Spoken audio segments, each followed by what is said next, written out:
கூட்டு குடும்பத்தின் அருமை. இதை பாருங்க, உங்கள் தம்பி பொண்டாட்டி உத்தியோகம் பார்க்குறா. கல்யாணமாகி இந்த 6 மாசத்துல ஒரு வாரமாவது அடுப்படியில் வந்து எனக்கு உதவியாக இருந்திருப்பாளா அவ? நான் என்ன வேலைக்காரி அந்த வீட்டில்? இரு கல்யாணி, என்ன இரு கல்யாணி, நான் வாய் பேசாதவங்க காரணத்துக்காக எல்லாருக்கும் இழப்பமாக இருக்கலாம், உங்களுக்குமா? கட்டின பொண்டாட்டின்னு கருணை இல்லாமல் போச்சு. அழுக கொப்பளித்தது ராஜாராம் முகத்தில் கவலை கோடுகள். அவளுக்கு மத்திய அரசாங்க உத்தியோகம். மாதம் முடிஞ்சா முள்ளங்கி பத்தாட்டம் 4000 ரூபாய் சம்பளம். அந்த பணத்துக்காக தானே உங்கள் அப்பா அம்மா அவளை தூக்கி வச்சுட்டு ஆடுறாங்க. கல்யாணி, என்ன ஆச்சு இன்னைக்கு? எத்தனை நாளைக்கு பொறுத்துக்கிறது? நானே வாயை திறக்கிறதில்ல. நமக்கும் 2 குழந்தைங்க இருக்குது. எனக்குன்னு ஆசா பாசங்களும் எதிர்பார்ப்புகளும் உண்டு. ராஜாராம் மௌனமாகவே இருந்தான். அவளை ஒரு நொடி போல் பார்த்தான். சரி, எனக்கு நேரமாச்சு, வந்து சாப்பாடு போடு. இன்னைக்கு சாயங்காலம் சீக்கிரம் வாங்க. எதுக்கு? வெளியில் போகிறோம் 2 பேரும். உங்ககிட்ட நான் கொஞ்சம் தனியாக பேசணும். வீடுன்னு ஒன்று, கட்டின புருஷங்கிட்ட பேச பொண்டாட்டிக்கு வழி இல்லை. சரி, வரேன். ராஜாராம் சாப்பிட வந்து விட்டான். அவனுக்கு கல்யாணமாகி 5 வருடங்கள் முடிந்து விட்டன. 3 வயதில் ஒரு பையனும் 9 மாத பெண் குழந்தையுமாக 2. அவர்களது கூட்டு குடும்பம்தான். கல்யாணிக்கு அதிகம் படிப்பில்லை, அதனால் உத்தியோகத்தில் இல்லை, வாய்ப்பில்லை. ராஜாராமும் சுமார் உத்தியோகம்தான். பிடித்த போக கையில் 2000 சொச்சம் வரும். அப்பாவின் பென்ஷன், தம்பி ஜெயராமின் சம்பளம் எல்லாமாக சேர கூட்டு குடும்பத்தில் சுபிக்ஷம் இருந்தது. அம்மா கையில் 3 பேரின் வருமானமும் வந்துவிடும். வீட்டு செலவு போக வீட்டுக்கு தேவையான சகல நவீன பொருட்களையும் தவணை முறையில் அம்மா வாங்கிவிட்டாள். வாடகை வீடுதான். கல்யாணியால் குடும்பத்தில் எந்த பிரச்சனையும் இல்லை. கல்யாணி அந்த வீட்டுக்கு வந்த நாளிலிருந்து அம்மா ஒரு துரும்ப கூட கிள்ளி போட மாட்டாள். சகலமும் கல்யாணி தான். சலிக்காமல் உழைத்தாள் கல்யாணி. பிரசவ காலம் தவிர மற்ற சமயமெல்லாம் மாடு போல உழைத்தாள். அதில் அவனுக்கு மனகிலேசமும் இல்லை. எல்லாம் ரேவதி வரும் வரைதான். ஜெயராமுக்கு கல்யாணம் நிச்சயம் ஆகும்போதே உத்தியோகம் பார்க்கும் பெண்தான் வேண்டும் என்று திட்டவட்டமாக சொல்லிவிட்டான். அவனுக்கும் உத்தியோக உயர்வு வந்து நல்ல சம்பளம் வாங்கி கொண்டிருந்தான். அவனை விட 500 ரூபாய் அதிகம் வாங்கும் ரேவதியின் ஜாதகம் பொருந்தியது. பெண் பார்க்க சகலருக்கும் ரேவதியை பிடித்து விட்டது. பெண் பார்த்த அன்றே ஜெயராம் அவளை தனியாக அழைத்து கொண்டு போனான். நாங்கள் கூட்டு குடும்பம், உன்னால் அந்த கூடு களையக்கூடாது. உத்தரவாதம் தந்தா இந்த கல்யாணம் நடக்கும். ரேவதி சிரித்தாள். நானும் பெரியவங்க மத்தியில் வளர்ந்தவ. எல்லோரும் வீட்டில் இருக்கிறது தான் எனக்கும் பிடிக்கும். ஜெயராமுக்கு உற்சாகமாக விட்டது. ஒரே மாதத்தில் கல்யாணம் முடிந்து ரேவதி அந்த வீட்டுக்குள் நுழைந்து விட்டாள். கணிசமான ரேவதியின் சம்பளத்துக்கும் அம்மா பட்டியல் போட்டு வைத்திருந்தாள். ரேவதி வரும்போது கல்யாணிக்கு கையில் 3 மாத குழந்தை. வீட்டுக்கு ஒரு வேலைக்காரி போட்டிருந்தார்கள். சமையல் முதல் கொண்டு அவள் பார்த்து கொண்டதால் யாருக்கும் வேலை இல்லை. அடுத்த 3 மாதங்களில் அந்த வேலைக்காரி நின்று போக பிரச்சனை தொடங்கிவிட்டது. வேற ஒரு வேலைக்காரி பார்க்கணுமே. அப்பா தொடங்க. எதுக்கு? கல்யாணுக்கு உடம்பு தேறியாச்சு, அவ பார்த்துப்பா, அதானே. ரேவதியும் உதவிக்கு இருக்கா. ரேவதியால் முடியாது. காலையில் 7 மணிக்கு வீட்டை விட்டு கிளம்பினா ராத்திரி 7 ஆகுது. 12 மணி நேரம் வெளியில் உழைக்கிற பெண்ணால் வீட்டில் வந்து எப்படி வேலை பார்க்க முடியும்? கல்யாணிக்கு சுருக்கின்றது. அதற்கு தகுந்தால் போல ரேவதியும் 6:30க்கு எழுந்து வந்து அவசரமாக குளித்து ட்ரெஸ் மாற்றி டிஃபன் பாக்ஸோடு 7க்கெல்லாம் இறங்கி விடுவாள். கல்யாணி 4:30 மணிக்கு எழுந்தால்தான் எல்லா வேலைகளும் முடியும். குழந்தைகளின் தொல்லை வேறு. 3 மாதங்களில் பெருமளவு அடிபட்டு போனாள் கல்யாணி. ரேவதி கை நிறைய சம்பாதிப்பதால் மாமியார் அவளை தலையில் தூக்கி வைத்து கொண்டு ஆடுவதும் தன்னை மட்டம் தட்டுவதும் அப்பட்டமாக தெரிந்தது. வேறு யாரும் இதை கண்டு கொள்ளவும் இல்லை. அந்த வீட்டில் கல்யாணிக்கு அம்மா இல்லை. அதனால் பிறந்த வீட்டு செல்வாக்கும் சொல்லுபடியாக இல்லை. ரேவதி அவர்கள் வீட்டில் ஒரே மகள் என்பதால் சலுகைகள் நிறைய. இதை வேறு மாமியார் அவ்வப்போது இடித்து காட்ட கல்யாணி இன்னமும் அடிபட்டாள். இனிமேலும் இந்த நிலை தொடர்ந்தால் ஒரு அடிமையை விட கேவலமாக தான் மதிக்கப்படுவோம் என்ற பயம் கல்யாணிக்கு வந்துவிட்டது. இந்த வீட்டில் வைத்து அவரிடம் பேச முடியாது. வெளியில் அழைத்து சென்று பேசிவிட வேண்டும். காத்திருந்தாள். ராஜாராம் ஆச்சரியமாக சொன்னபடி வந்துவிட்டான். ஜெயராம், ரேவதி வந்திருக்கவில்லை. அப்பா வெளியே போயிருந்தான். அம்மா, என்ன ராஜா, நானும் கல்யாணியும் கொஞ்சம் வெளியில் போயிட்டு வரோம். எங்கே? ஸ்நேகிதம் ஒருத்தனோட கல்யாண ரிசப்ஷனுக்கு போக முடியல. அவன் வீட்டுக்கு தான். நீ மட்டும் போனா போதாதா? கல்யாணியின் முகம் கடுகடுவென ஆனது. இல்லைம்மா, தனியாக போய் நின்னா மரியாதை இல்லை. குழந்தைகளையும் கூட்டிகிட்டு போயிருங்க. என்னால் தனியாக சமாளிக்க முடியாது. கல்யாணி ராஜாராம் முகத்தை பார்த்தாள். குழந்தைகளை ரெடி பண்ணு கல்யாணி சொல்லிவிட்டு ராஜாராம் உள்ளே வந்து விட்டான். கல்யாணியும் வந்தாள். என்னங்க, போக வேண்டாம். கல்யாணி, வெளியில் போய் இவங்க 2 பேரும் பண்ணுற கலாட்டால அவங்கள சமாளிக்க தான் எனக்கு நேரம் சரியாக இருக்கும். பார்த்தீங்கல்ல, ஒரு 2 மணி நேரம்தான் பார்த்துக்க முடியாதா அவங்க அம்மாவால்? ஏன் சங்கடம் புரியுதா? மெதுவா, அம்மா காதில் விழ வேண்டாம். குழந்தைகளை ரெடி பண்ணு, நானும் இருக்கேன்ல உன் கூட. கல்யாணி கலங்கிய கண்களை அவசரமாக துடைத்து கொண்டு 2 குழந்தைகளையும் தயார் செய்ய தொடங்கினாள். அவளும் சேலை மாற்று, பால் பாட்டிலில் தண்ணீர் என்று குழந்தைகளுக்கு தேவையான ஐட்டங்களுடன் ஆயத்தமாகும் போது நேரம் 6. போலாமா கல்யாணி? இருவரும் கூடத்துக்கு வர ரேவதி அப்போதுதான் நுழைந்து கொண்டிருந்தாள். மாமியார் ஓடி வந்தாள். என்ன சீக்கிரமாக வந்துட்ட? ஒரே தலைவலி, உட்கார முடியலை. 1 மணி நேரம் பர்மிஷன் போட்டுட்டு வந்துட்டேன். உட்காரு. கல்யாணி, சூடாக காஃபி போட்டு கொண்டு வா. ராஜாராமுக்கு இப்போது எரிச்சலாகிவிட்டது. அம்மா, நாங்கள் புறப்பட்டாச்சு. நீ போட்டு கொடு ரேவதிக்கு. அம்மா சடாரென நிமிர்ந்தாள். இதை எதிர்பார்க்கவில்லை. ராஜாராமின் குரலில் இருந்த சூடு ரேவதியையும் நிமிர்ந்து உட்கார வைத்து விட்டது. அம்மா படக்கென எழுந்தாள். போடுறேண்டா, தலைவலின்னு வந்து உட்காந்தா. ஒரு காஃபி போட்டு கொடுன்னு கல்யாணிக்கிட்ட சொன்னேன். இது ஒரு தப்பா? தப்பு இல்லைம்மா. ரேவதி பாவம், வெளியில் போய் உழைச்சிட்டு வரா. நீ காட்டுற பரிவு நியாயந்தான், நான் மறுக்கலை. அதே சமயம் வீட்டிலையே ஒருத்தி 4 மணிக்கு காலையில் எழுந்து மாடாட்டம் உழைக்கிறா. அவ வாசலை கூட தாண்டினதில்லை. இப்போவும் நானாக கூப்பிட்டு தான் அவள் புறப்பட்டா. இந்த வீட்டிலேருந்து வெளியில் போகிறது அவளை பொறுத்த வரைக்கும் அலை ஓய்ந்து குளிக்கிற மாதிரி தான். அப்பா நுழைந்தார். என்ன பிரச்சனை? அம்மா முன்னால் வந்து நின்றாள். ரேவதிக்கு ஒரு காஃபி போட்டு கொடுன்னு நான் கல்யாணிக்கிட்ட சொன்னேன். தப்பாது? என்ன தப்பு? ரேவதி சங்கடத்தில் நெளிய தொடங்கிவிட்டாள். தன் காரணமாக ஒரு சலசலப்பு உண்டாகிவிட்டதை அவளால் ஜீர்ணிக்க முடியவில்லை. அப்பா, ஏன் பக்கத்து நியாயத்தையும் கேட்டுட்டு நீங்கள் முடிவெடுங்க. ரேவதி எழுந்து வந்தாள். பெரியத்தான், எதுக்கு பிரச்சனை? நீங்கள் 2 பேரும் புறப்படுங்க. ரேவதி, குழந்தைகளை எதுக்கிட்டு கூட்டிக்கிட்டு போகிறீங்க? தொந்தரவு பண்ண மாட்டாங்களா? நான் பார்த்துக்கிறேன். விட்டுட்டு போங்கக்கா. சீக்கிரம் கிளம்புங்க. கல்யாணி ஆச்சரியப்பட்டாள். டைம் ஆச்சு உங்களுக்கு, போயிட்டே இருங்க. வந்து பேசிக்கலாம். ராஜா, கல்யாணி இருவரும் குழந்தைகளை விட்டுவிட்டு வாசலில் இறங்கி நடக்க அம்மாவின் முகம் கடுகடுவென்றானது. அவர்கள் தலைமறைத்ததும், எதுக்காக குழந்தைகளை விட்டுட்டு போக சொன்ன? ஏற்கனவே தலைவலின்னு வந்திருக்க. ரெஸ்ட் வேணாமா உனக்கு? பரவாயில்லத்த, அவங்களும் தான் எங்கே போகிறாங்க பாவம். ராத்திரி டிஃபனா சாதமா? நீ ஒன்றும் பண்ண வேண்டாம். இல்லை, நான் பண்ணுறேன்.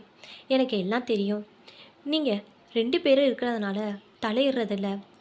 சின்னது அழ தொடங்கியது. சித்தி. பெரியவன் சேலை தலைப்பை பிடித்து இழுத்தான். என்ன கண்ணா, பசிக்குது, கொஞ்சம் இருடா தங்கம். தங்கச்சி பாப்பாவை தூக்கம் பண்ணிட்டு சித்தி உனக்கு சாதம் ஊட்டுவேனா? சரியா? சரி சித்தி. குழந்தையை தூங்க வைத்து பெரியவனுக்கு சாதம் ஊட்டி மறுநாளைய கறிக்காயை நறுக்கி வைத்து ரசம் பண்ணி பரபரவென செயல்பட்டு கொண்டிருந்தாள் ரேவதி. மாமியா வராண்டாவில் புருஷனுடன் உட்கார்ந்திருந்தாள். ராஜாவும் முன்ன மாதிரி இல்லைப்ப. என்ன சொல்கிற? சுருக்குன்னு கேட்டுட்டான் பார்த்தீங்களா? இவனுக்கு பேசுகிற தைரியம் இல்லடி. அதான் நானும் சொல்கிறேன். அவள் பேச வச்சிருப்பா. அவளும் ரேவதி இந்த வீட்டுக்கு வர்ற வரைக்கும் ஒழுங்காக தான் இருந்தா. ரேவதி நிறைய படித்து நல்ல சம்பளம் வாங்கிட்டு வரா. அழகாவும் இருக்கா. இவளுக்கு பொறாமை. அதான் இப்படி புகழ்ச்சலை உண்டாக்குறா. வரட்டும் ராஜா, நான் கேட்குறேன். நான் சுக்கா கேளுங்க. 2 தம்பிங்க மத்தியில் பேச்சுவார்த்தை மூண்டுட்டா நிதானம் தவறிடும். அது அப்பா பிள்ளையா இருந்தா கூட எனக்கு தெரியுண்டி, நீ பேசாமல் இரு. மாமியார் எழுந்து உள்ளே போனாள். கடற்கரையில் தண்ணியிடம் தேடி உட்கார்ந்தார்கள் ராஜாவும் கல்யாணியும். பாவம் அந்த பொண்ணு, சட்டுன்னு குழந்தைகளை கூட நான் பார்த்துக்கிறேன்னு சொல்லிட்டாளே. நல்ல பொண்ணு தான் ரேவதி. ஒரு நாள் 2 மணி நேரம் குழந்தைகளை பார்த்துக்கிட்டா அவள் ஒன்றும் கரைஞ்சு போயிட மாட்டா. ஏன் கல்யாணி இப்படி பேசுகிறா? அவளுக்கு தினமும் பொங்கி வச்சு புடவை முதல் தோச்சு போட தான் செய்கிறேன் நானும். ஒரு நாளாவது முகம் சுளிக்கிறேனா? அது யாருக்கும் தெரியறதில்ல. கட்டின புருஷனுக்கே புலம்பவா இங்கே கூட்டிகிட்டு வந்த என்ன? நிமிர்ந்து பார்த்தாள். ஏன் மனக்குமரலே, உங்களை தவிர யார்கிட்டப்பா நான் கொட்ட முடியும்? அவள் கைகளை பிடித்து அழுத்தினான் ராஜா. வாழ வந்த இந்த 5 வருஷத்தில் நான் வாயை திறந்துருக்கிறேனா? நீங்கள் சம்பாதிக்கிறீங்க, ஆனால் உங்களுக்கு பிடித்த போக கையில் என்ன வரும்னு எனக்கு தெரியாது. ஒரு கைக்குட்டை வாங்க கூட உங்கள் அம்மாட்ட தான் அனுமதிக்கணும். கல்யாணி, தப்பு இல்லை. கூட்டு குடும்பம் பெரியவங்க நடத்தட்டும், அதில் எனக்கு வருத்தம் இல்லை. அவள் வெளியில் போய் உழைக்கிறா, நான் வீட்டுக்குள்ளே உழைக்கிறேன். மேல் அதிகாரிகளுக்கு அங்கே அவள் பதில் சொல்லணும். இங்கே உங்கள் அப்பா அம்மா முகத்தை பார்த்து தான் நானும் நடக்கிறேன். உழைக்கிற இடம் வேற வேற, ஆனால் உழைப்பு ஒன்று தான். அவள் உழைச்சா கை நிறைய காசு, எனக்கு என்ன மிஞ்சுது? ராஜாராம் பேசவில்லை. உங்கள் அம்மா பேசினதை உங்களாலேயே பொறுத்துக்க முடியாமல் தானே பதில் சொன்னீங்க. எனக்கு சண்டை போடுற உத்தேசம் இல்லை. இது வரைக்கும் நான் போட்டதும் இல்லை. ஆனால் எத்தனை காலத்துக்கு இந்த அடிமை வாழ்க்கையை நான் வாழ முடியும்? கல்யாணி, நீ என்ன சொல்கிற? சரிப்பா, நான் அடிபட்டு பழகினவ. நீங்கள் அப்பாவே. நம்ம குழந்தைங்க சகிச்சுக்குமா? புரியலை. ரேவதிக்கு ஒன்று பிறந்துட்டா உங்கள் அம்மா அதை தூக்கி வச்சுட்டு கொண்டாடுவாங்க. காரணம் பணம். உங்களால் சகிச்சுக்க முடியுமா? கல்யாணி அவனை நிமிர்ந்து பார்த்தால், நீ என்ன சொல்ல வர? என்னை மன்னிச்சிடுங்க. குடிக்கிறது கஞ்சி ஆனாலும் நிம்மதி வேணும் எனக்கு. தனியாக போயிடலான்னு சொல்கிறியா? உங்களுக்கு அது பிடிக்காது. ஆனால் அப்படி போகலைனா நீங்களே அவமானப்படுற நாள் ரொம்ப பக்கத்தில் இருக்குது. கல்யாணி சொல்லுங்க. நமக்கு 2 குழந்தைகள். பிடித்தம் போக என் கையில் வர சம்பளம் 2000 சொச்சம். அதில் வாடகை தந்து 4 ஜீவன்கள் சாப்பிட்டு ஓரளவு குழந்தைகளோட தேவையை நிறைவேற்றுறதும் முடியாதுமா. இதை விட குறைச்சலாக சம்பாதிக்கிறவங்க இந்த பூமியில் வாழ இல்லையா? அப்படி இல்லை கல்யாணி. உங்கள் அப்பா தம்பியை சார்ந்து தான் வாழணும்னு நினைக்க உங்களுக்கே அவமானம் இல்லையா? கல்யாணி, அவன் குரலில் கோபம் இருந்தது. என்னை மன்னிச்சிருங்க. இனிமே முடிவு உங்கள் கையில். உங்களை மீறி நான் என்ன செய்ய முடியும்? ராஜாராம் மௌனமாக இரைச்சலிடும் அலைகளை பார்த்தபடி உட்கார்ந்திருந்தான். வீட்டுக்கு ஒரு பொருள் வாங்குகிறோம், இல்லை ஒரு வீடே வாங்குகிறோம். யாருக்கு இது சொந்தம்? நான் பிரிவினை பேசலைங்க. யார் பணமோ ஒன்றா சேரும்போது யாருது எத்தனைன்னு தெரியாது. கடைசியில் அதிகம் சம்பாதிக்கிறவங்களுக்கு ஆதாயம். எனக்கு டிவியும் ஃப்ரிட்ஜும் வேண்டாம். வாழ்க்கையில் நிம்மதியும் சுதந்திரமும் வேணும். அவன் பேசவில்லை. சரி, போகலாம். குழந்தைங்க என்ன செய்யுதோ அதான். ரேவதி இருக்காளே, பார்த்துக்க மாட்டாளா? அவள் பார்த்துப்பா. ஆனால் அத்தா சும்மா இருக்க மாட்டாங்களே. எழுந்து விட்டாள் கல்யாணி. இருவரும் வீட்டுக்குள் நுழைய வீடு அமைதியாக இருந்தது. ஜெயராம் வாசலில் உட்கார்ந்து புத்தகம் படித்து கொண்டிருந்தான். ரேவதி தூளி ஆட்டி கொண்டிருந்தாள். ரொம்ப படுத்திட்டாங்களா ரேவதி? படுத்தாம ஒரு பக்கம் சின்னது, இன்னொரு பக்கம் பெருசு. அடுப்பில் வேற கையை சுட்டுக்கிட்டு நாரி போயிட்டா ரேவதி. விட்டுட்டு போகும்போதே யோசிக்கணும். அம்மா, ரேவதி பார்த்துக்கிறேன்னு சொன்னனால தான் நாங்கள் விட்டுட்டு போனோம். ராஜாவின் குரல் உயர்ந்தது. உனக்கேண்டா கோவம் வருது? வராமல் எப்படிம்மா? குழந்தைகள் ரெண்டும் என்னதாச்சே? தினமும் குழந்தைகளை வச்சுட்டு கல்யாணி அல்லாடலையா? இல்லை, அடுப்பல்ல காயப்பட்டுக்கலையா? அப்பா எழுந்து வந்தார். ராஜா, ஏன் கூச்சல் போடுற நீ? கூச்சல் போட்டது நான் இல்லைப்பா, அம்மா தான். எல்லோரும் இருக்கும்போது அம்மாவை நீ குறை காண்றது அத்தனை சரியில்லை ராஜா. கோவம் வருதாப்பா? வராம பின்ன? உங்கள் பொண்டாட்டியை சொல்லும்போது பொத்துக்கிட்டு வருதேப்பா உங்களுக்கு. அதுவும் இந்த வயசில். அது மாதிரி தாப்பா எல்லாருக்கும். ராஜா, அப்பா அலறி விட்டார். சாரிப்பா, நான் உங்களை எதிர்க்கணும்னு நினைக்கல. சூழ்நிலை என்னை மௌனமாக இருக்க விடலை. ஆமாம் ஆமாம், பேசாத. நீ பேச தொடங்கிட்டியே. அந்த சூழ்நிலைக்கு பேர் கல்யாணியா? நிறுத்துங்கப்பா, அவளையே இழுக்கிறீங்க இதில். நான் இழுக்கடா. அமைதியான குடும்பத்தில் ஆறாவாரம் தொடங்குதுன்னா அது ஏன்? ஜெயராம் எழுந்து வந்தான். அண்ணா பேசாமல் இரு. இப்போ எதுக்கு பிரச்சனை? 2 பேரும் வெளியில் போனீங்க. ரேவதி பார்த்துக்கிறத ஒப்புக்கிட்டா. அண்ணி விட்டுட்டு போனாங்க. முடிஞ்சு போச்சு. போய் சாப்பிட்டு படுக்கிற வழியை பாருங்க. நான் கொஞ்சம் பேசணும். அப்பா குரல் கொடுத்தா. என்னப்பா? சாப்பிட்டு வாங்க, பேசலாம். பேசுங்க. சாப்பாட்டை அப்புறமா பார்த்துக்கலாம். அண்ணா வந்து உட்காரு. ஜெயராம் ராஜாமன் பலவந்தமாக பிடித்து இழுத்து உட்கார வைத்தான். நமக்கு வாடகை மாதம் 2000 போகுது. வயிற்றுச்சலாக இருக்குது. ஜனவரியில் இன்னும் ஏறும். சரி, அதனால் சொந்தமாக ஒரு வீடு கட்டிட்டு போயிட்டா பணம் நஷ்டம் இல்லை பாருங்க. வீடு கட்ட பணம் வேண்டாமா? அம்மா தான் தொடங்கினாள். கல்யாணி தூளியாட்ட ரேவதி எதையோ தைத்து கொண்டிருந்தாள். 3 சம்பளம். ஏன் பென்ஷன் ரூபாய்க்கு மேலே வரலாம்ல? 10,000 ரூபாய் நம்ம வீட்டுக்கு. வீட்டு செலவு 5,000, போக்குவரத்து 1000. எப்படி போனாலும் மாதம் 4,000 மிச்சம். அதை அப்படியே கடன் அடைச்சா கூட பிரமாதமாக வீடு வாங்கலாம். சரிப்பா, யார் கடன் தருவா? ஜெயராம். உன் பேரில் ரேவதி பேரில் ஜாயிண்ட்டாக லோன் போட்டு வாங்கினா 2 லட்சத்துக்கு மேலே வாங்கலாம்டா. தவிர சொசைட்டி பிஎஃப் நீங்கள் 3 பேர் போடுங்க. ஏன் சேமிப்பு கொஞ்சம் இருக்குது. எல்லாமா 5 லட்சம் சேர்த்திட்டா நல்லதா? ஒரு ஃப்ளாட் வாங்க முடியாதா? யோசனை நல்லா தான் இருக்குது. நமக்குன்னு சொத்து ஆச்சோ, குடும்பமும் பலமாக இருக்கும். ராஜா திரும்பி கல்யாணியை பார்த்தான். அவளிடம் ரியாக்ஷனே இல்லை. ராஜா, நீ என்ன சொல்கிற? இது சரிப்படாதுப்பா. ஏண்டா? ஜெயராமும் ரேவதியும் சேர்ந்து லோன் போடுறாங்கன்னு வைங்க, எப்படி சரியாகும்? ஏன் இப்போ அந்த மாதிரி நிறைய பேர் ஜாயிண்டாக போட்டு வாங்குறாங்கடா. நான் அதை கேட்கலப்பா. ஃப்ளாட் யார் பேரில் பதிவாகும்னு கேட்குறேன். ஜெயராம் பேரில் தான்.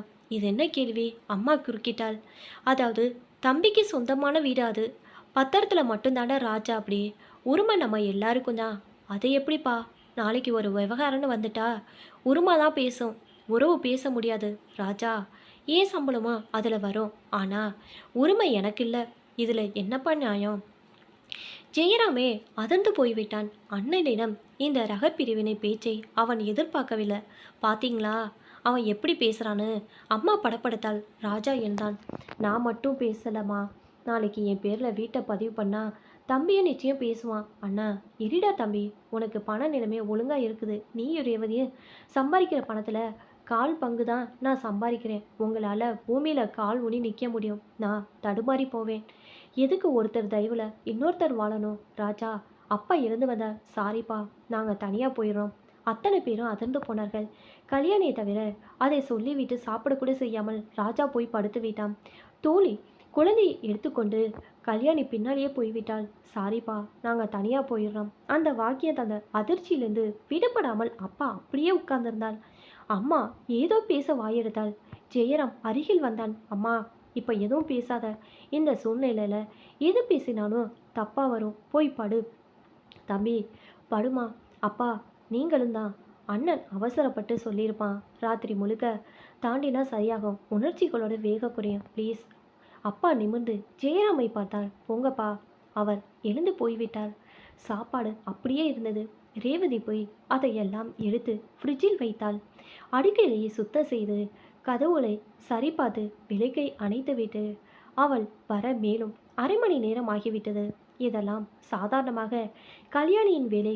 ரேவதி படுக்கை அறைக்கு வந்தாள். கட்டிலில் படுக்காமல் ராஜாராம் நடந்து கொண்டிருந்தான். குறுக்கு நெருக்கமாக ரேவதி கதவை சாத்தினாள். ஜெயராம் நிமிர்ந்தான். அவன் முகம் யோசனையில் சன்னமாக சிவந்திருந்தது. அருகில் வந்தான். அண்ணா கொஞ்சம் அவசரப்பட்டு வார்த்தையில் கொட்டிட்டான். ராத்திரி முழுக்க ஃபீல் பண்ணுவான். விடிஞ்சது தான் அப்படி சொன்னதுக்காக அப்பா கிட்ட சாரி கேட்பான். இல்லைப்பா, மாட்டார். ரேவதி நீ என்ன சொல்கிற? ஜெயராமின் குரலில் அதிர்ச்சி இருந்தது. நான் பேசினா நீங்கள் தப்பாக எடுத்துக்க மாட்டீங்கன்னா நான் பேசுகிறேன். சொல்லு ரேவதி. உங்கள் அண்ணா சொன்னது நியாயமானு எனக்கு தெரியலை. ஆனால் அவரோட கோபம் நிச்சயம் நியாயம்னு. என்ன சொல்கிற?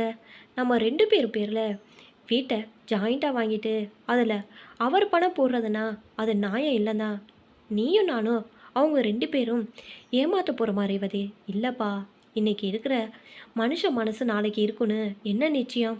ரேவதி, பண விவகாரம்னு வந்துட்டா உறவுகள் எப்போவுமே 2ஆம் பட்சம்தான். ஒற்றுமையான பல குடும்பங்கள் சிதறி போனதே இதில் தானே. சரி ஒப்புக்கிறேன். அதை சுட்டி கட்ட அப்பா கிட்ட சொன்னா புரிஞ்சுக்க மாட்டா. வந்ததுமே அப்பா கிட்ட கோவப்பட்டான். திரும்பவும் நீங்கள் என்னை மன்னிக்கணும். ஏன் ரேவதி? அடுப்படியில் காயப்படுறதோ குழந்தைகளை 2 மணி நேரம் பார்த்துக்கிறேன் தியாகமா? அதை அத்தை பெருசாக்கினப்ப உங்கள் அண்ணாவுக்கு கோபம் வந்ததில் தப்பு இல்லை ரேவதி. சாரிப்பா, ஒரு விதத்தில் நானும் குற்றவாளி தான். ரேவதி நீ என்ன சொல்கிற? இந்த 6 மாதமா வீட்டை நான் ஒரு வேலையும் செய்கிறதில்ல. அத்தை வயசானவங்க, முடியாது. நான் என் வீட்டில் இருக்கிற மாதிரி சுதந்திரமாக இருக்கிறேன். கை நிறைய சம்பாதிக்கிறேன். அத்தையும் என்னை தலையில் தூக்கி வச்சுட்டு ஆடுறாங்க. வேலைகளை எல்லாத்தையும் இழுத்து போட்டு அக்கா தான் செய்கிறாங்க. பாவம், கை குழந்தை வேற. அவங்களுக்கு ஏற்கனவே ஒரு தாழ்வு மனப்பான்மை இருக்குது. அத்தையும் கொஞ்சம் வித்தியாசமாக நடந்துக்கிறாங்க. ரொம்ப நாளாக உள் மனசில் புகஞ்சிட்டு விட்டுருக்கிற சங்கதி தான் அத்தானுக்கு போயிருக்கு. இன்னைக்கு அவர் மூலம் வெடிச்சு வெளியில் வந்தாச்சு. ஜெயராம் அதிர்ந்தே போனான். தப்பு எல்லார்கிட்டையும் இருக்குது ரேவதி. நான் உன்னளவு ஆழமாக யோசிக்கவே இல்லை. இப்போ எல்லாமே புரிஞ்சு போச்சு. நாளைக்கு விடிஞ்சதுமே எல்லாரையும் கூட்டி வச்சு பேசி பிரச்சனையை நான் தீர்த்துறேன். அது முடியாதுப்பா. நீங்கள் நினைக்கிற மாதிரி அது அத்தனை ஸ்லோகமில். நீ என்ன சொல்கிற? நான் அடுப்படியில் போய் வேலை செய்யலைனாலும் உங்களை விட மனிதர்களை என்னால் எடை போட முடியும். ரேவதி ஆமாம், இப்போ ஒரு மாதிரி சூழ்நிலை மாறியாச்சு. உங்கள் சமாதானம் எடுப்படாது. நான் பேச வேண்டான்னு சொல்கிறியா? இல்லை பேசுங்க, நிச்சயமாக பேசுங்க, நானும் பேசுகிறேன். ஆனால் பேச்சுவார்த்தை தோல்வியில் முடிஞ்சால் வருத்தப்படாதீங்க. அவங்க போக தான் போகிறாங்க. ஐயோ, அப்பா அம்மாவால் அதை தாங்கிக்க முடியாது. சாரிங்க. ஒரு வயதுக்கு மேலே அடிமையாக இருக்கிறதும் கஷ்டம்தான். என்றைக்கும் குழந்தைங்க நமக்கு கட்டுப்பட்டே இருக்கணும். பெரியவங்க நினைக்கிறதும் அத்தனை சரியில்லை. தனியாக போனால் அண்ணாவோட சம்பளத்தில் குடுத்தனம் பண்ண முடியாது. அது அவருக்கு தெரியாதா? மனைவியோட சுதந்திரத்துக்கு இந்த நிமிஷம் என்ன விலை வேணாலும் தர அவர் தயாராக இருக்கிறார். தரட்டும். அப்புறம் அனுபவம் பல உண்மைகளை அவருக்கு சொல்லட்டும். சரிதானே? அப்போ நீயும் நானும் என்ன செய்யணும் ரேவதி? நாசுக்கா இணைக்க பார்க்கலாம், இல்லைன்னா விட்டுடலாம். ஜெயராம் அப்படியே உட்கார்ந்திருந்தான். குட் நைட் சற்றென சொல்லிவிட்டு படுத்து விட்டான். ரேவதி அலற வைத்தாள். 4:30 மணிக்கு படுத்து விட்டாள் பெருமூச்சுடன். அவள் மனதுக்குள் அலைக்கடலின் கொந்தளிப்பு இருந்தது. வெளியே சொல்ல முடியவில்லை. ராஜாராமும் கல்யாணி கூட விடிய விடிய உறங்கவில்லை. ஆனால் எதுவும் பேசிக்கொள்ளவில்லை. தம்பி அவன் மனைவி பேரில் வீட்டை பதிவு செய்யலாம் என்ற யோசனை அவனை பலமாக தாக்கப்பட்டது. நீங்களே அவமானப்படுற நாள் ரொம்ப பக்கத்தில் இருக்கு. சரியாதான் சொன்னால் கல்யாணி. இதுவே அவமானம்தான். நாசுக்கான அவமானம். சம்பாதிக்க நீ உழைத்து கொண்டு உன் மனைவி, ஆனால் சொத்துக்கள் முழுவதும் சின்னவனுக்கு. இது பாரபட்சம் இல்லையா? ஒரு நாள் அடுப்படியில் கையை சுட்டு கொண்டதும் குழந்தை பராமரிப்பும் ரேவதிக்கு அவசியமில்லைதான். அவள் சம்பாதிக்கிறாள். அம்மா தாங்க தான் செய்வாள். கல்யாணிக்கு கையில் காசு இல்லை, சுய சம்பாத்தியம் இல்லை. அதனால் மட்டம் தட்டுகிறார்கள். நாளை வீட்டுக்கு ரேவதி சொந்தக்காரி, கல்யாணி சம்பளம் இல்லாத வேலைக்காரி. நான் தாலி கட்டின மனைவி கல்யாணி. நேற்று வந்து ரேவதியை தலையில் தூக்கி வைத்து கொண்டாடுவதே கல்யாணி எப்படி சகித்து கொள்வாள்? அம்மாவை சொல்வதற்கு அப்பாவுக்கு பொத்து கொண்டு வருகிறது. கல்யாணி மட்டும் இழப்பமா? அவள் சொல்லி நானும் மதிக்கவில்லையானால் கல்யாணி எங்கே போவாள்? தனி கொடுத்தனம் தவறே இல்லை. முடியுமா? முடிய வேண்டும். உங்கள் அப்பா தம்மியை சார்ந்து தான் வாழணும்னு நினைக்க உங்களுக்கு அவமானமா இல்லையா? நியாயமான கேள்வி. இதை நான் யோசிக்க வேண்டும். என் கால்களை நிற்கும் தெம்பு எனக்கு இல்லையா? நாளைக்கே வீடு பார்த்து விடலாம். அந்த முடிவில் மாற்றமில்லை. அப்படி நாங்கள் போகக்கூடாது என்று நினைத்தால் அப்பா அம்மா தடுக்கட்டுமே. வெகு நேரம் சிந்தனையில் கிடந்தான். நள்ளிரவுக்கு மேல் எழுந்து போய் தண்ணீர் குடித்து விட்டு வந்தான். கல்யாணி புரண்டு படுத்தாள். தூங்குறியா கல்யாணி? இல்லைங்க. சொல்லுங்க. உனக்கு யாராலும் அவமானம் வராது. வர நான் அனுமதிக்க மாட்டேன். தனி கொடுத்தன ஏற்பாடுகளை நாளை முதலே நான் தொடங்குறேன். பிரிவினைக்கு நான் காரணம்னு அத்தை குற்றம் சாட்டுவாங்க. சொல்லட்டும். அதை நீ கண்டுக்காத. பேசாமல் இருந்துரு வழக்கம் போல. நிச்சயமா நம்ம போகிறோம், வீடு கிடைக்கணும் இல்லையா? கிடைக்குமா? ஏன் கிடைக்காது? நானாச்சும் அதுக்கு நீ நிம்மதியாக தூங்கு கல்யாணி. கல்யாணி அவனை பூரிப்புடன் பார்த்தாள். என் கணவன் என்னை புரிந்து கொண்டு விட்டான், அதுபோது எனக்கு. அவளிடம் இருந்த குழப்பம் நீங்கி நிம்மதியாக உறங்கத் தொடங்கினாள். அலாரம் அடித்தது. ரேவதிக்கு அது கேட்கவில்லை. பழக்கம் இல்லாததால் அவள் பாட்டுக்கு உறங்கி கொண்டிருந்தாள். கல்யாணிக்கு 4:30க்கு விழிப்பு வந்து விட்டது. ஆனால் வழக்கம் போல எழுந்திருக்கவில்லை. வேண்டாம் என்ற பிடிவாதம் தலை தூக்கி நின்றது. 6 மணிக்கு அம்மா எழுந்தாள். வாரை சுருட்டு கொண்டு அப்பாவால் பேப்பரை பிரித்து கொண்டிருந்தாள். அம்மா பின்பக்கம் போய்விட்டு வந்தாள். என்னங்க, கல்யாணி எந்திருக்கலையா? மணி 6. உங்களுக்கு காஃபி அவசரமாச்சே. அப்பா பேசவில்லை. திமிரு வந்தாச்சு. இனிமேல் நடக்கிறத ஒரு தினுசா இருக்கும் பாருங்க. ஜெயராமன் எழுந்து வந்தான். அம்மா, இந்த வீட்டில் நீ ரேவதி எல்லாரும் இருக்கிறீங்க, செய்யக்கூடாதா ஒரு நாள்? தம்பி, தெரியலடா எனக்கு. நீங்கள் அசந்து தூங்கலாம், அதுவே அண்ணி தூங்கக்கூடாதா? கை குழந்தைக்காரி வேற, அவளுக்கும் முடியாமல் வரலாம் இல்லையா? அவளும் மனுஷி தானே. அறையின் உள்பக்கமாக நின்னாள் கல்யாணி. தப்புமா, விவகாரம் முளைக்க இதெல்லாம் தான் காரணம். இத்தனை நாள் ஒரு வார்த்தை பேசாமல் அவள் செய்துக்கிட்டு தான் இருந்தா. அந்த அவசியம் இனி இல்லடா தம்பி. ராஜாராம் வந்தான். அண்ணா, தெரியுதுப்பா, இப்போ நீயே கண் கூட பார்த்துக்கிட்டே இருல. இனிமேலும் இந்த வீட்டில் நான் இருந்தா மரியாதை மிஞ்சுமா சொல்லு?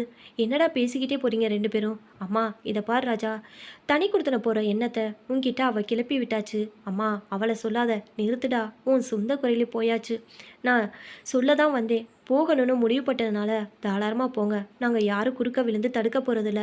பட்டாதானே வரும் புத்தி. அப்பா அதிர்ந்து போனாள். அம்மா இந்த ரீதியில் பேசுவதை அவரால் ரசிக்க முடியவில்லை. போகதாமா போகிறோம். அவள் யாருன்னு எல்லாருக்கும் இந்த வீட்டில் தெரியும். பக்கத்தில் இருந்தால் புரியாது, விலகினா விலகும். அப்பா, ஒரு வீடு கிடைக்கிற வரைக்கும் என்னை இந்த வீட்டில் அனுமதிங்க ப்ளீஸ். ராஜா, நீ என்ன பேசுகிற? சாரிப்பா. ராஜாராம் குளிக்க போய்விட்டான்.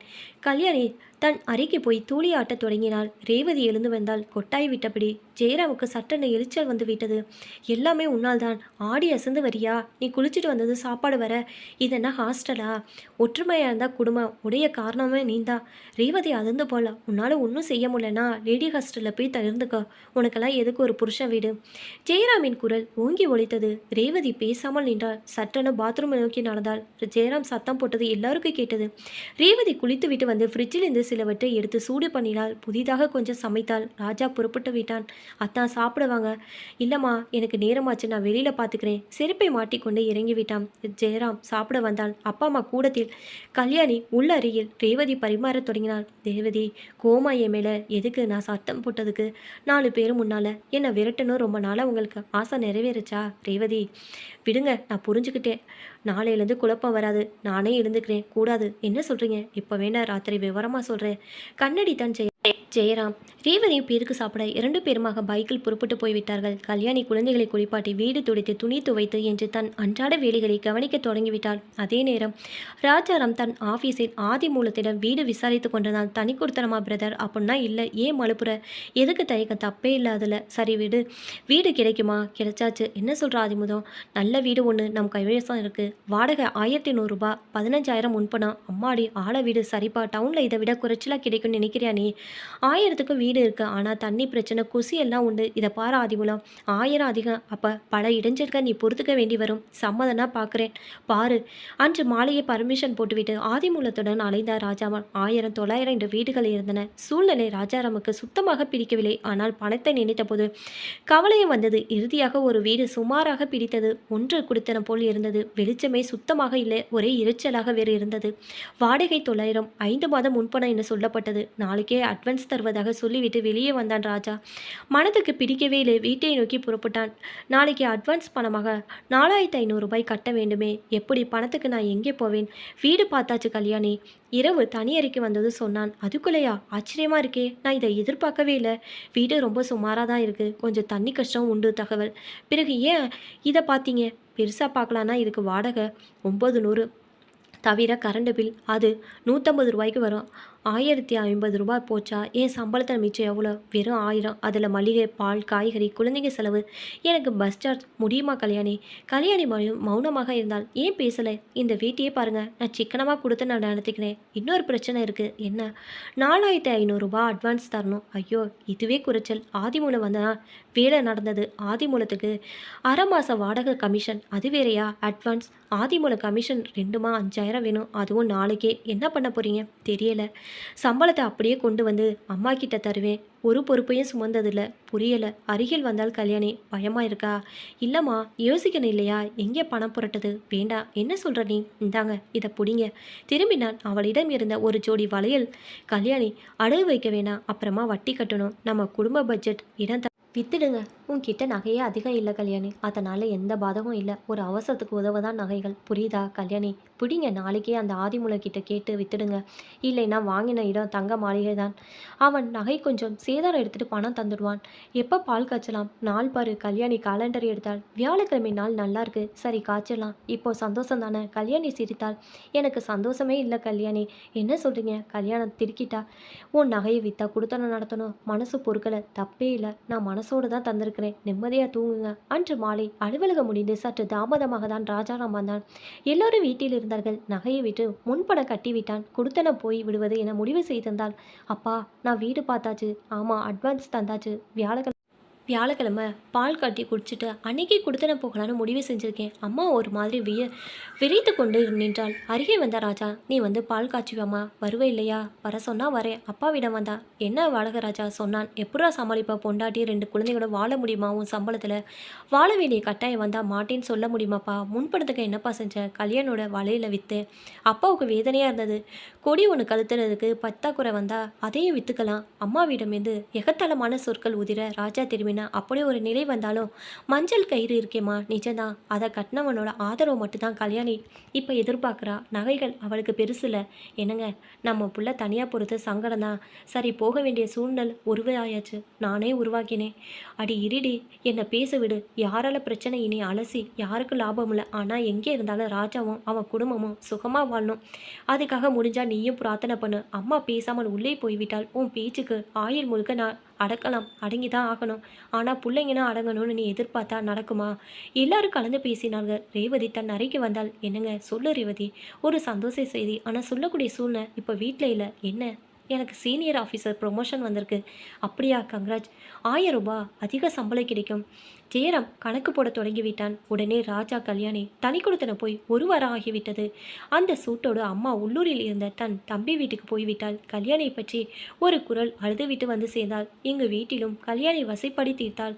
நாரட்டும். அவ பேச்சை கேட்டு தனி கொடுத்தன போன ராஜா சிரிப்பா சிரிக்கட்டும். நாளைக்கு சோத்துக்கு அலைப்பாயும் போது தான் தெரியும் சங்கடம்.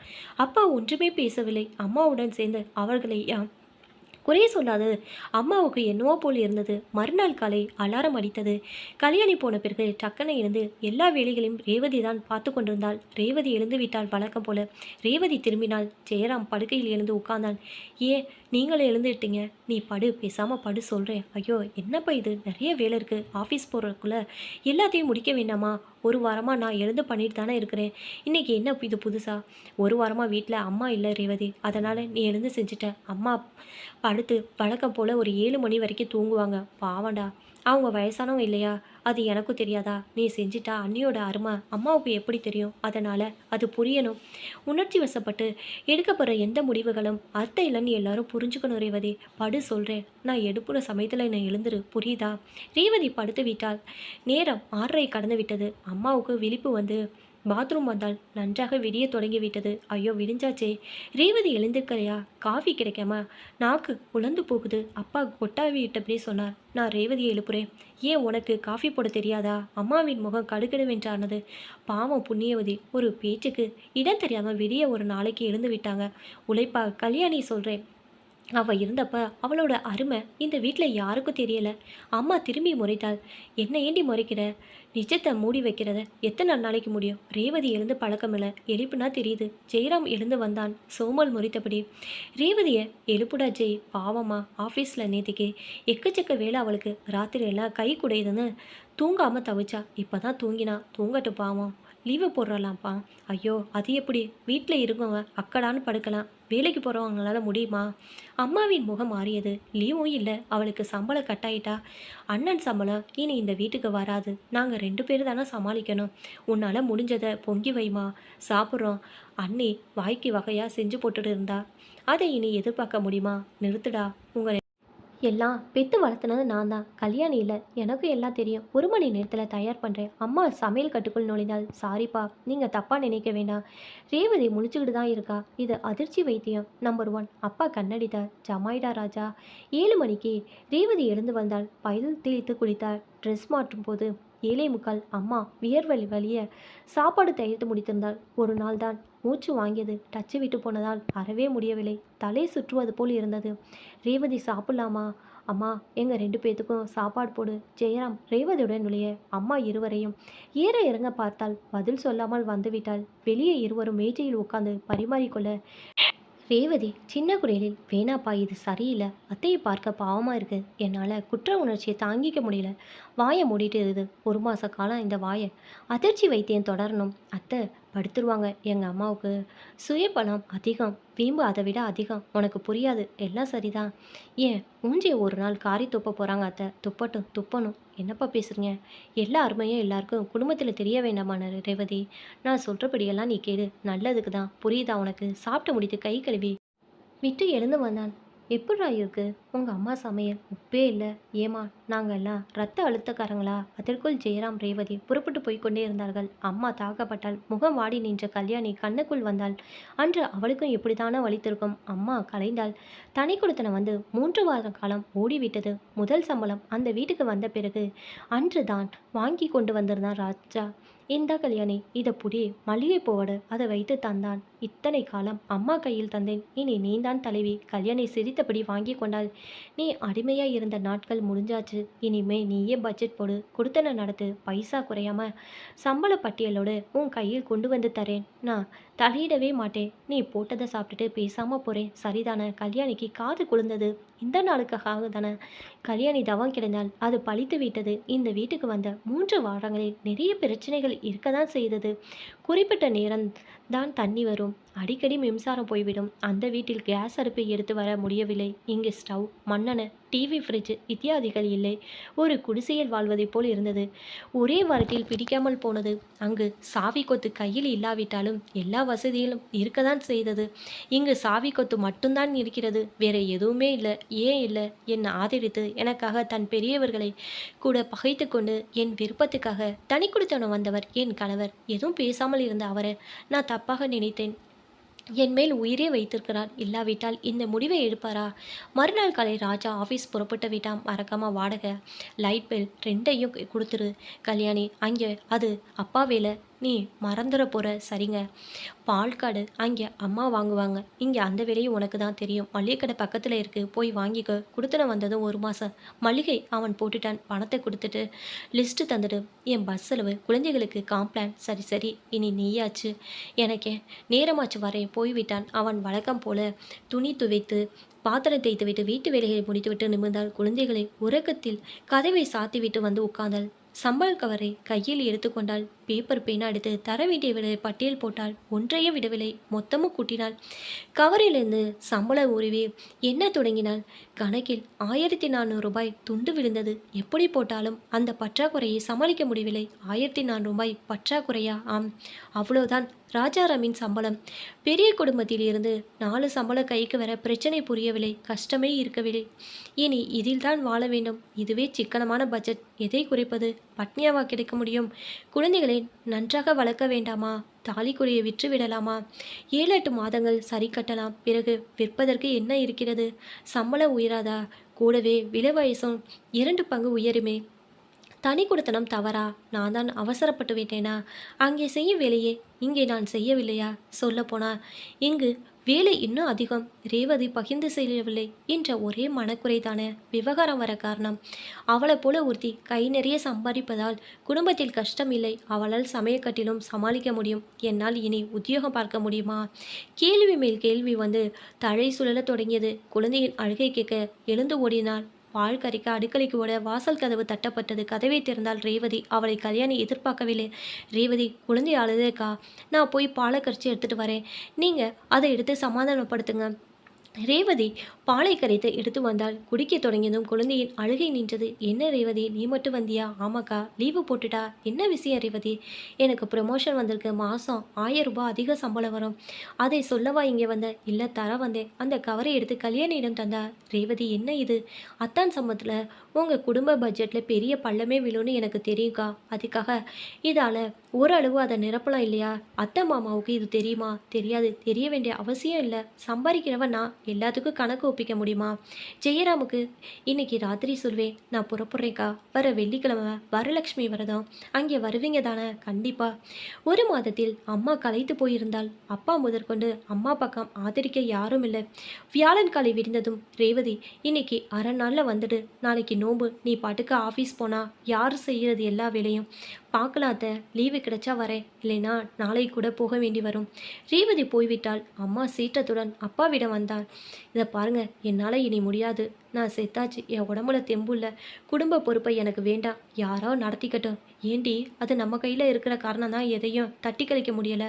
நான் விரட்ட போகிறேன். அது எப்படி முடியும்? ரேவதி ஆஃபீஸ் போக வேண்டாமா? அங்கே உழைச்சாதான் காசு. வீட்டு வேலைகளும் சும்மா இல்லை.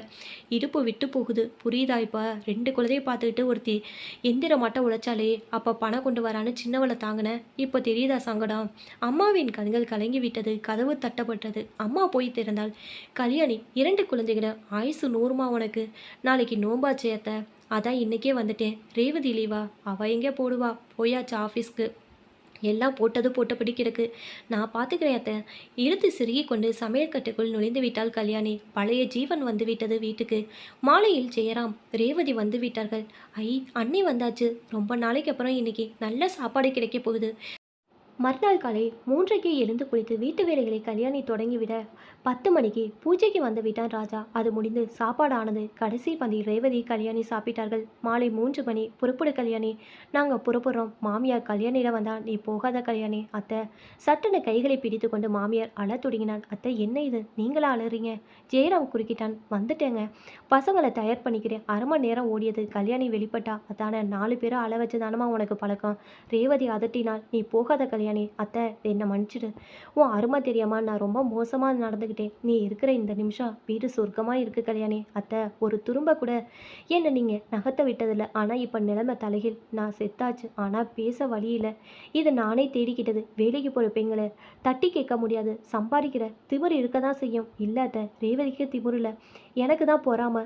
அவளை பார்த்து பொறாமப்பட்டு குடும்பத்தை கூறுபட்டவன் நான் தான். இப்போ அவரோட சம்பளத்தில் குடும்பம் நடத்த முடியாமல் கலங்கி நிற்கிறேன். தனக்கு அதிகமாக சம்பள உயர்வில் கிடைச்ச 1000 ரூபாவை எங்கிட்ட நேற்று காலையில் கொண்டு வந்து ரேவதி தந்தா. ராஜாராம் நிமிர்ந்தான். ஜெயராம் அருகில் வந்தா. அம்மா, அன்னையோட அருமை உனக்கு தெரியணும்னு ரேவதி காலையில் எழுந்து வீட்டு வேலை செய்கிறத நான் தான் தடுத்தேன். அப்பா சாட்சி. அப்படியா? ராஜாராம் சிரித்தபடி முன்னால் வந்தான். கூட்டு குடும்பத்தில் ஒற்றுமையாக இருந்தால் கோயிலாட்டம் இருக்கலாம்டா தம்பி. உங்கள் அன்னைக்கு கொஞ்ச நாளாக தனி கொடுத்தன ஆசை. நான் தடுத்தா அது வெறியா மாறும். யோசித்தேன். பட்டா தான் தெரியும். அனுபவிக்கட்டும்னு தான் தனி கொடுத்தன புறப்பட்டேன். அண்ணா, நீயும் நாடகமா? சொல்லிட்டா அண்ணா, ருசி இருக்காது ராஜா. உன் மனசு எனக்கு தெரியும்டா. நீயா ஒரு நாள் இதை சொல்லுவேண்டு நானா காத்துக்கிட்டு இருந்தேன். அப்பாவும் பிள்ளையுமா சேர்ந்து என்னை கவுத்துட்டிங்களா? அம்மா போலி கோபம் காட்ட நாங்கள் இருக்கோம் அத்தை. உங்களை யாரும் கவுக்க முடியாது. காலையில் அலாரம் அடித்தது. கல்யாணி எழுந்து வந்தால் அடுத்த 5 நிமிடங்களில் ரேவதி பின்னால் மாமியார். அத்தை, நீங்கள் ஒரு வேலையும் நீ செய்யக்கூடாது. போங்க. ரேவதி, நீயும் போய் படு. நாளெல்லாம் ஆஃபீஸில் உழைக்கிற, படத்துக்குவா முடியும் அங்கே? கல்யாணி, நாங்கள் தான் அந்த வீட்டை விட்டுட்டு இங்கே வந்தாச்சு. இனி வீட்டு பொறுப்பு எனக்கு. வெளி வேலை ரேவதிக்கு. எங்கள் 2 பேரையும் வழி நடத்த நீங்கள். சரிதானே அத்தை? மாமியார் 2 மருமகளையும் பாசத்துடன் பார்த்து கொண்டு நின்றாள்.